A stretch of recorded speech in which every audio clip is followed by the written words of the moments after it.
Halo, senang banget bisa memandu ulasan materi kita hari ini. Kita bakal membedah sebuah topik yang benar-benar transformatif yang diambil langsung dari teks Injil Lukas pasal 11. Topik kita kali ini adalah tentang doa.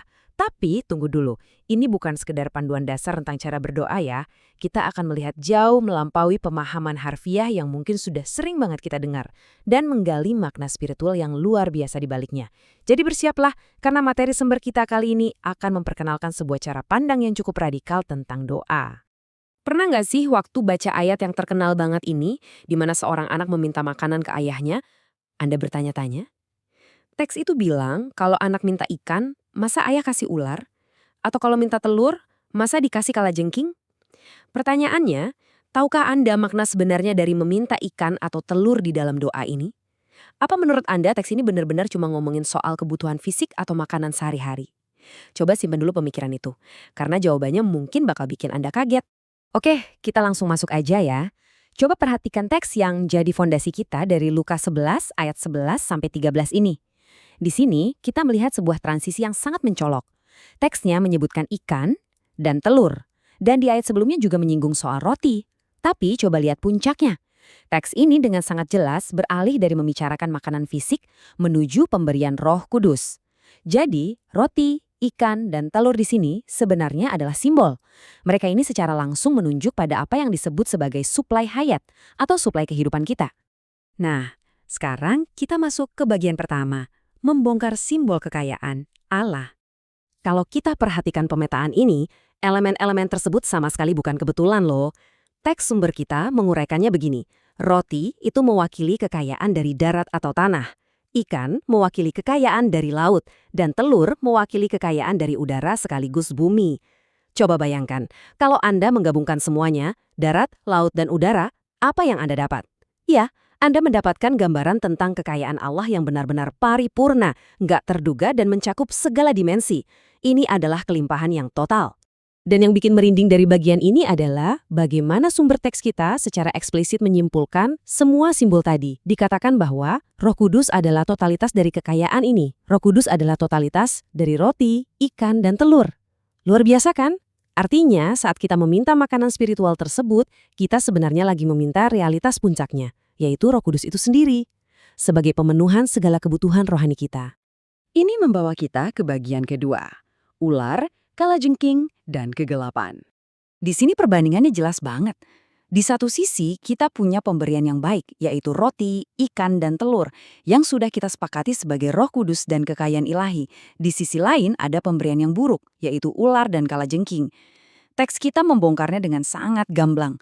Ular secara aktif melambangkan Satan dan malaikat-malaikatnya, sementara kalajengking melambangkan roh-roh jahat. Ini ngasih tahu kita bahwa doa itu bukan arena yang netral. Ada kekayaan ilahi di satu sisi dan kekuatan kegelapan di sisi lain. Sekarang kita masuk ke inti ulasan ini, prinsip utama, yaitu masuk dalam Allah. Tadi saya sempat sebut istilah suplai hayat atau suplai kehidupan. Mari kita luruskan dulu definisi teologis yang sangat penting ini. Suplai hayat adalah proses menerima Roh Kudus secara terus-menerus untuk menopang kehidupan rohani kita dan di saat yang sama memampukan kita untuk merawat orang-orang di sekitar kita. Jadi ini bukan soal nerima berkat sekali beres, melainkan aliran yang nggak pernah putus. Inilah yang sebenarnya harus kita cari waktu kita berdoa. Nah, perhatikan peringatan keras di sini. Dikatakan, janganlah berdoa jika doa Anda tidak membawa Anda ke dalam Allah. Wah, ini tajam banget. Teks ini bahkan ngasih contoh, kalau Anda berdoa minta kesembuhan fisik, tapi cara Anda berdoa itu malah bikin Anda makin jauh dari Allah, maka Anda harus segera mengubah cara Anda berdoa. Tujuan doa itu bukan sekedar dapetin apa yang kita mau, tapi persekutuan itu sendiri. Jadi, kalau disimpulkan, berdoa adalah mendoakan diri kita sendiri masuk ke dalam Allah. Coba deh cerna kalimat ini pelan-pelan. Ini benar-benar mendefinisikan ulang apa itu doa. Doa itu bukan daftar belanja, transaksional yang kita setor ke surga. Doa adalah sebuah keadaan yang aktif, sebuah tindakan untuk masuk dan tinggal secara spiritual di dalam Allah. Efeknya apa? Waktu kita tinggal di dalam Dia, kita akan terus-menerus menerima kekayaannya, yaitu Roh Kudus, sebagai suplai hayat kita tadi. Dan ketika kita menerima ini, kita nggak cuma bisa ngasih makan diri kita sendiri secara rohani, Tapi kita juga bisa menyalurkan nutrisi spiritual itu buat orang-orang yang kita asuh. Kita jadi saluran berkat hidup buat lingkungan di sekitar kita. Ini membawa kita ke bagian selanjutnya. 3 hasil doa sejati. Berdasarkan ajaran untuk meminta, mencari, dan mengetuk pintu, ada 3 hasil luar biasa yang bakal terjadi secara berurutan kalau kita ngelakuin ini dengan sungguh-sungguh. Pertama, kita dibawa ke dalam Allah. Kedua, sama sekali nggak ada ruang bagi kegelapan. Dan ketiga, terjadi penyangkalan ego. Mari kita bedah satu-satu ya. Bayangin aja, ketika kita sungguh-sungguh berdoa, kita dibawa ke dalam Allah untuk menerima roh yang meliputi segalanya. Karena kita kepenuhan suplai ilahi ini, otomatis hati kita jadi penuh dengan terang. Dan ini dia, efek gandanya. Saat Anda penuh dengan terang, nol ruang, benar-benar nggak ada celah sedikit pun buat kegelapan, setan, atau roh-roh jahat alias si ular dan kalajengking tadi. Terang itu bahkan bisa meluber dan menerangi orang-orang di sekitar Anda. Dan ujung dari semua ini adalah poin ketiga, penyangkalan ego yang real. Apa maksudnya? Ini adalah sebuah kesadaran absolut bahwa pada dasarnya, kita ini bukan apa-apa, dan kita nggak bisa ngelakuin apa-apa dengan kekuatan sendiri tanpa suplai ilahi tersebut. Doa yang sejati pada akhirnya bakal menghancurkan semua kesombongan dan kemandirian daging kita, lalu menuntun kita untuk bersandar 100% kepadanya. Coba resapi kutipan dari materi audio kita ini.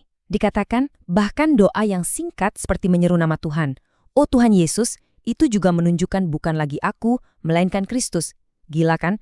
Bahkan ucapan yang paling singkat dan sederhana sekalipun, kalau diucapkan dari dalam roh, adalah sebuah deklarasi kuat dari penyangkalan diri. Itu adalah pengakuan bahwa hidup kita ini ditopang sepenuhnya oleh Kristus, bukan oleh diri kita sendiri. Jadi, untuk menutup ulasan materi kita hari ini, saya pengen ninggalin satu pertanyaan provokatif buat kita semua. Apakah doa Anda selama ini cuma sekedar aktivitas rohani belaka yang Anda selipkan di sela-sela kesibukan?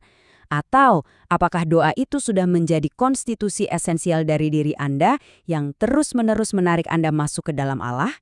Setelah kita membongkar rahasia di balik roti, ikan, dan telur tadi, saya ngajak Anda untuk mengevaluasi lagi kebiasaan spiritual harian kita.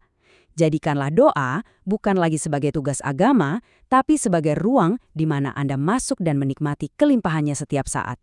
Terima kasih udah ngikutin ulasan kali ini, teruslah masuk ke dalam dia, dan sampai ketemu di pembahasan seru kita berikutnya.